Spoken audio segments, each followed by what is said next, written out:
Hello friends, welcome back or welcome to my channel if you've never been here before. Today I'm going to be doing my June wrap up. Let's get into it.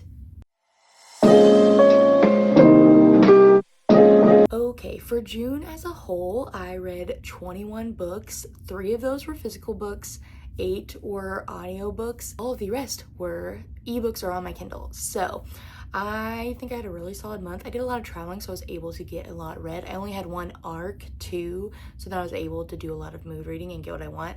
I set my TBR in my June TBR hopefuls, and I did not succeed at that. I only read like 5 or 6 books that were on my hopefuls, but it's still like, hey, that's better than not reading any books on my hopefuls. But I really veered off track. The mood reading was mood reading, and I literally just like went with it. So these are the 21 books that I read this month. First up, I read, not first up, this is just, I'm gonna do like tiers. So like from bottom 2-star to 5-star. So my first 2-star to read was Atmosphere. I know this is super unpopular. Most people love this book. I love Taylor Jenkins Reid as a whole.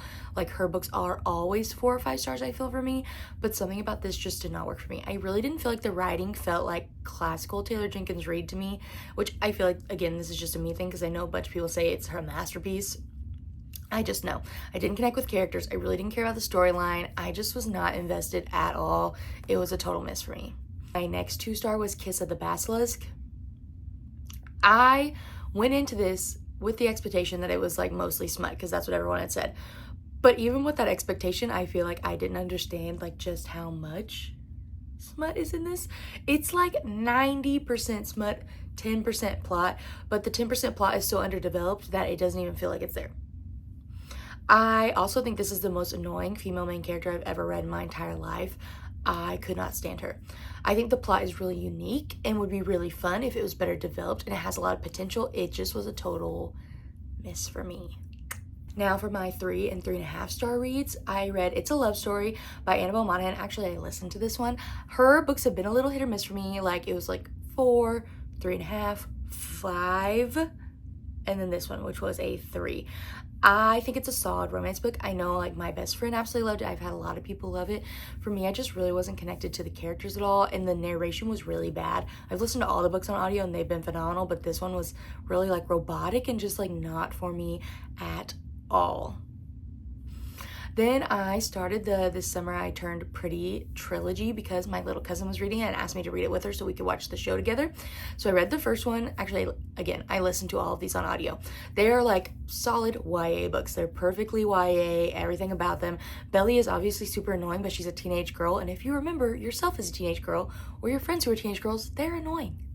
Sorry, like that's just the truth. There's so much happening. You're annoying. It's just natural. I gave this 3 stars. It was really solid. The audiobook was like 6 hours and I listened to it like that in the airport. And then I read the next book in that trilogy and I gave it 3.5 stars. Again, solid YA. I think that it's perfect YA, especially for like teenage girls. It was really just an average solid book and I enjoyed it. Next, I read Wicked Love by Willow Astor. This is the 4th book in the Single Dad Playbook series. This series I haven't loved as much as the Landmark Mountain series, but it's still been pretty fun. I thought both of the characters in this were really good. I loved the Down syndrome representation and watching that family dynamic. I just thought it was kind of wholesome. There was a lot of other woman drama in the end that really bugged me and took this down because it was literally like thrown in there for no reason and there was no like solution or closure. It was just like there and then nobody spoke about it again. So that really bugged me. And it also felt really long. Like at times I was like, okay, like let's just move it on. We could be done already. But besides that, I still really enjoyed it. And the final book I gave 3.5 stars was Birding with Benefits. And again, I listened to this on audio. I really enjoyed it. I loved the like love it later in life part of it. I loved the single mom, like divorce, like finding love again, the little nerdy shy guy, like everything about it really worked for me, except for the fact that like in the last 40-50%, there were so many unnecessary sex scenes in my opinion. Like I was like, we get it. Like they like to have sex, but like let's move it on. Like there are other things that could be happening instead of this like randomly thrown in smut. Like I just was so done with that. Like I just wanted the actual story and the plot development instead of all of that. Then I read the Mind F series, and as a whole I gave the series 4. For the individual books, I gave the first book 3.5, the second book 4, the third book 4, and then the last 2 books both got 5 stars. And each of these books are like 90 to 150 pages, so they're super bingeable. I literally read this whole series in like 2 days. I think it is dark romance. I think that Lana and Logan are so much fun. I loved them. I was like fully invested in like the suspense plot, and it's super bingeable and super campy, and I ate it up. Next, I read A Royal Mile by Samantha Young. I got the arc of this book and I really enjoyed it. I gave it 4 stars. This is the second book in the spin-off series of her On Dublin Street series, and I really enjoyed it. I think Samantha Young just has a way of writing that just feels so easy, and you just get sucked into the story and you're just having a good time. I love these characters. I love the dynamic. I love the setting of Scotland. Like, everything really just worked for me, and I cannot wait for the next book. I'm like so excited. My next 4-star book was Problematic Summer Romance, and listen, Ali Hazelwood has been a bit of a hit or miss for me. Like, The Love Hypothesis is one of my all-time favorite books, but so many of her other ones have just been like 2 stars. Like, I did not like them at all. And actually, I hated Not in Love, and this is like the sequel companion novel to that.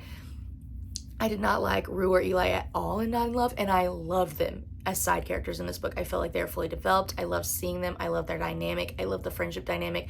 I loved Connor and Maya. Age gap is one of my favorite tropes. It's gonna hit every time, but this, it just really worked for me. The flashbacks were perfectly timed. Like, everything about it just hit. The next 4-star read was Face Off by Chelsea Curto. I've had a ton of people tell me to read this book because I love hockey romance, and they're like, you're gonna love this, and I just kept putting it off. And I can't believe I did that because I absolutely loved it. Maverick and Emmy were everything. Maverick is for the Theo Silva girls. He's for the Isaiah Rhodes girlies. Like, he is the perfect golden retriever boyfriend. I thought the dynamic of her being a female hockey player was really fun. I also liked that this book ended in a way that isn't typical for romance, so I thought that was really unique. She didn't go with the same like formulaic ending. I really enjoy this, and I cannot wait to read the rest of the books. I also finished After That Night by Karen Slaughter. I've been on this Will Trent journey forever. I think I only have like 1 more book left to finish all of the written books so far. It's a 4-star. They pretty much always slap. The audio is phenomenal. I dig it. My final 4-star was Bull Rush by Maggie Roden. I'm not really sure how to say her last name. I'm probably butchering it, but I really enjoyed this. Again, this is a book that people have been telling me to read forever, and I just kept putting it off. However, when I finally picked it up, I absolutely loved it. It is cowboy, romantic suspense, second chance. It just worked for me so much. I loved everything about it. I could not put it down, and I'm so intrigued and ready to start book 2. Now for my 5 stars, my first 5-star of the month was All This Twisted Glory. This is the 3rd book in the This Woven Kingdom series. I'm fully sat. I'm fully in. I'm fully invested. I love Eliza and Cyrus. I honestly think Cyrus is like Aaron Warner in a different font. Like, this man is so down bad. It's delicious. I love him so much. I will do anything for him. I feel like this book series is definitely more character driven and like character rich than it is plot driven at this point. There's still plot. It's just not like the very forefront yet, because you're like deeply immersive and saturated with these characters and learning who they are and what makes them tick and like their backgrounds. And I love a character-driven plot and a character-driven story, and I'm eating this up. I also think that Cameron and Huda should have like the most amazing enemies to lover storyline, and if they don't, it's a missed opportunity. I cannot wait for the 4th book to come out in September. I'm literally counting down the days. So good. My next 5-star was Ride the Sky. I've been waiting for Wyatt and Fallon's book since the 1st book in the Runaway Ranch series. They are just like so full of tension and mystery and second chance and everything that I love. This book did not disappoint. I ate it up. I thought the way that it handled grief and overcoming challenges and frustrating with your life and PTSD and trauma and all these things was done so well. Obviously, there's a ridiculous suspense plot and a kidnapping because that's how every single book has been. I didn't care. I ate it up. I loved every second of it. Even the predictable parts, like I predicted who the bad guy was way early on, and even when it happened, I still was like so excited. Like, it was that good. I love this entire series. If you want a cowboy romance, a small town romance, a romantic suspense with kind of like Yellowstone vibes, like this series is slept on and you need to read it. My final 5-star book of the month, and my final read of the month really, was my reread of Empire Storms. Like I said in like every video I've posted this year, I'm doing a slow reread of all of the Throne of Glass books, like 1 book a month. And this month I did Empire Storms, but Hannah at Bookshelvish actually did Tower of Dawn. So we're off this month and July, but we'll circle back to each other. I ate this up. I loved it so much. I cannot wait to continue reading it.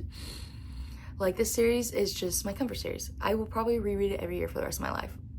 This is my favorite book in the series. It's a masterpiece. It's just amazing. And that is all of the books that I read in June. Let me know what you think. If you've read any of these books, if different opinions of me, like let me know. I can't wait to hear your thoughts.